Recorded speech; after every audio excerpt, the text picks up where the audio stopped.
Brian Burke joining us here on Tim and Sid. One of the other questions that came up was that of the draft. And we asked Brendan Shanahan, he seemed to be okay with the idea of the draft potentially taking place before a potential end of the season. Do you have the same okay because we're in the situation that we're in? Well, I mean, obviously, Brendan would have been on a call where this was explained, but to an outsider who wasn't on that call, it seems absurd. I mean, the issues would be, first off, you don't know the order of selection. You haven't completed the regular season. So unless you cancel the rest of the regular season and set the draft order, that's not set. Right now it's still open. Mm-hmm. And teams have not played the same number of games. So that's number one. You don't, give you an example. Vancouver Canucks right now are in a non-playoff spot, I think. I was talking to Jim Benning about this yesterday. But on a winning percentage basis, they would be in. So if they have to cancel the regular season and go to winning percentage, they're in the playoffs. Now they owe Tampa Bay a first-round pick from the J.T. Miller deal. So these are not abstract questions.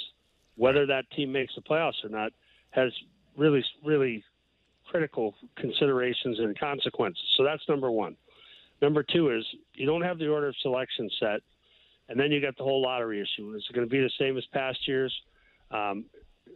So that's a question to me now. How do you do the lottery is the second thing. Third thing is you've got conditional trades and picks up the wazoo from teams like the Vancouver deal, or like if Tyler Toffoli re-signs with Vancouver, there's another draft pick involved. If teams win a round, draft picks improve. If they re-sign a guy, draft picks improve. If they make the playoffs, they get a draft pick. How do you account for those?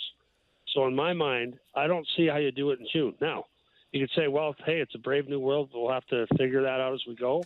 That's fine. But right now, the primary goal should be, and I don't think this is going to happen. I've said this repeatedly. I've been steadfast about this.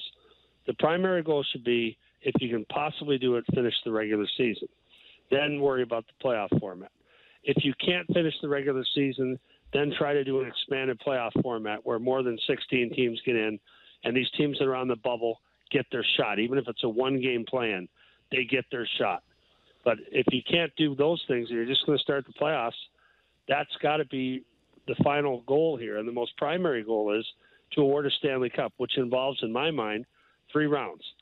So when you sit there and the clock's ticking away and the CDC won't give you approval to play, you say, okay, on July 15th, because we have to have some kind of training camp, now we're canceling the season and we'll schedule a draft. We know what everything is. We'll figure out these conditional draft picks. You get to August 1st and say, okay, we're going to 3 rounds in the playoffs, best of 5 in the first round, and we'll just muddle through as best we can. I don't think it makes sense to have the draft in June. I would wait and see how this plays out. But nothing is going to look like it did last year. Nothing is going to look like it did the year before. We have to get used to brand new ground and walking over it, sometimes with sunglasses on, and figuring it out as we go. Berkey, the one thing I don't believe should change, though, and the only thing I don't believe should change is that the Sens deserve a 13.5% chance at winning that lottery and another 11.5% on the back end with that Sharks pick. If they start messing with those odds, I mean, I am no Sens backer by any stretch. I would lose my mind if I was Pierre Dorion. Yeah, I can't see that happening. I think that, well, you guys know this. This is time for a rant, I guess. The draft lottery, to me, is an essential part of what we do. It was brought in through necessity where people openly confessed to tanking. And when you buy a ticket to a sporting event, you deserve the best efforts of both teams. And tanking is a really horrible concept. And I can say with candor, I've never told a coach to tank, never told players to tank. In fact, I've told them the opposite. Once we're eliminated from the playoffs, now your mission is to mess up the playoffs for as many teams as you can. That's your job when you're eliminated. Don't worry about draft lotteries. Don't worry about draft position. You start kicking teams. Let's put 2 of these teams out of the playoffs with us. Let's hurt some people while we do it. So in my mind, we needed to go to a lottery when people first talked openly about tanking. Okay, the lottery. To me, it should be the smallest number of teams that preserve some integrity in the draft, because the inverse order in the draft was designed to reward the teams that need the most help. So the fact that a team could just barely miss the playoffs and then pick 3rd overall, it makes no sense to me. There's no equity in there. There's no fairness. So this is the time. We have a chance here with the new world to do two things that I think are essential. One, we should reduce the number of games we play for next season and beyond. We're going to have some economic impact from this anyway. We play too many games. Let's cut it down. Two, let's fix the draft lottery. So what would you do with the lottery? 5 teams. Right. Well, Less than the amount of teams? Less than the amount of teams. You have the inequity of a New Jersey moving up 10, 12 spots and drafting Nico Hischier. So if your team just missed, let's say you're 93 points and you just miss, and you're picking ahead of a team that had 74 points or 78 points, where's the fairness and logic and equity in that? The answer is there is none. But don't you think there would be teams that were, say, they know they're not making the playoffs, and if it's only the top 5 that have a chance at the Fenway, they try and tank even more to get into that bottom 5? Well, then make it 6 or make it 7, but not every non-playoff team. Right now, it's every non-playoff team has a chance, which makes no sense to me. None. And again, I've been on both sides of this. I've been a playoff team. I got a ring. I've won rounds in the playoffs. I've won 2 rounds in the playoffs. Aside from winning a cup, I've done it twice. And I've missed the playoffs. And I've never changed my view. I've never said, this is the situation my particular team is in, and therefore this is how I'm going to vote. I said, no, we should not. In a year when I missed the playoffs, people said, we need more playoff teams. I said, no. It's going to be exactly half when Seattle comes in. That's plenty. Do not expand the playoff pool. This year I'd be in favor of it if we cannot complete the regular season.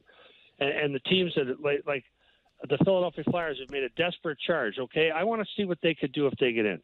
So if we have to expand it for this year, only fine. Not for any year going forward. 16 out of 32 is plenty. So my view on this has been consistent, whether I was in the playoffs or whether I was out.